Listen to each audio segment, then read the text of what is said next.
अपने लोक को जा पहुँचे और समस्त लोगों को शांति देने वाले जगदाधार प्रभु इस प्रकार से अयोध्या में प्रकट हो गए।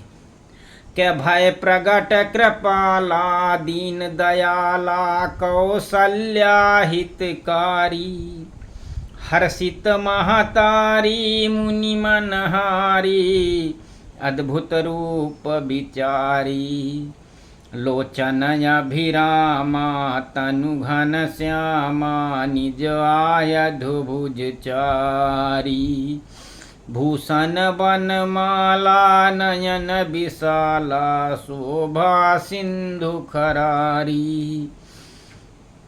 अरे दीनों पर दया करने वाले कौशल्या जी के हित देने वाले और कृपाल प्रभु प्रकट हो गए मुनियों के मन में, मुनियों के मन को हरने वाले और उनको अद्भुत रूप दिखा करके विचार कर माता को हर्षित करने वाले और नेत्रों को आनंद देने वाले मेघों के समान श्याम शरीर और चारों भुजाओं से अपने खास आयुध धारण किए हुए और दिव्य भूषण बनमाला पहने हुए बड़े बड़े नेत्र थे।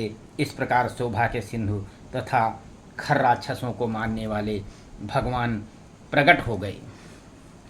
कह दुई कर जोरी अस तुति तोरी कह विधि करम अनंता माया गुण ज्ञानातीत यमाना वेद पुराण भनंता करुणा सुख सागर सब गुण यागर जहि गावहि श्रुति संता सोम महित लागी जन अनुरागी भयं प्रगट श्रीकंता।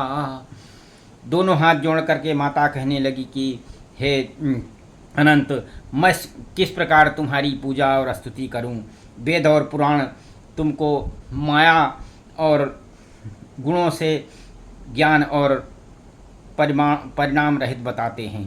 श्रुतियाँ और संतजन दया और सुख का धाम समुद्र सब गुणों का धाम कह करके और जिनका गान करते हैं वही भक्तों पर प्रेम करने वाले लक्ष्मीपति भगवान मेरे कल्याण के लिए प्रकट हुए हैं। ब्रह्मांड निकाया निर्मित माया रोम रोम प्रतिवेद कहें ममूर सोवासी यह उपहासी सुनत धीर मति थिर न रहें उपजा जब ज्ञाना प्रभु मुस्काना चरित बहुत विधि कीन्ह चाहें कही कथा सुहाई मातु बुझाई जही प्रकार सुत प्रेम लहें। वेद कहते हैं कि तुम्हारे प्रत्येक रोम रोम में माया के रचे हुए अनेकों ब्रह्मांडों के समूह भरे हुए हैं। तुम मेरे गर्भ में रहे इस हंसी के बात के सुनने पर धीर विवेकी पुरुषों की बुद्धि भी स्थिर नहीं रहती, वो भी विचलित हो जाती है। जब माता को ज्ञान उत्पन्न हुआ तब प्रभु मुस्कराने लगे। वे बहुत प्रकार के चरित्र करना चाहते हैं, अतः उन्होंने पूर्व जन्म की सुंदर कथा कह करके माता को समझाया, जिससे उन्हें पुत्र का वात्सल प्रेम प्राप्त हो गया, भगवान के प्रति पुत्र भाव हो गया।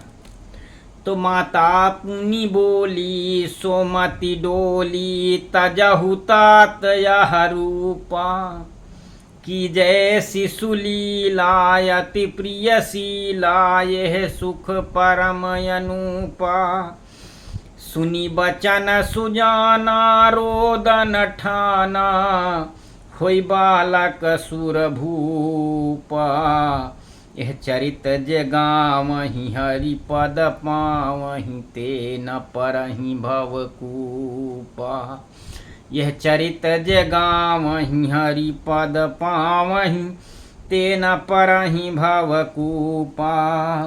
माता की वह बुद्धि बदल गई क्योंकि भगवान ने उसको मति को फेर दिया। तब वो फिर बोलने की हे तात, तुम रूप छोड़ करके तंत्र पे बाल लीला करो, और इसीलिए भगवान की बाल लीला का ही बालक रूप का ही चित्र और बालक रूप की ही आराधना करने में बड़ा सुख मिलता है। तो यह सुख परम अनुपम होगा। और माता का यह वचन सुन करके देवताओं के स्वामी सुजान भगवान ने बालक का रूप रख करके और रोना शुरू कर दिया। तुलसीदास जी कहते हैं जो इस चरित्र का गान करते हैं वो भगवान के परम पद को पाते हैं और फिर संसार रूपी कूप में नहीं गिरते हैं। सीताराम राम राम राजा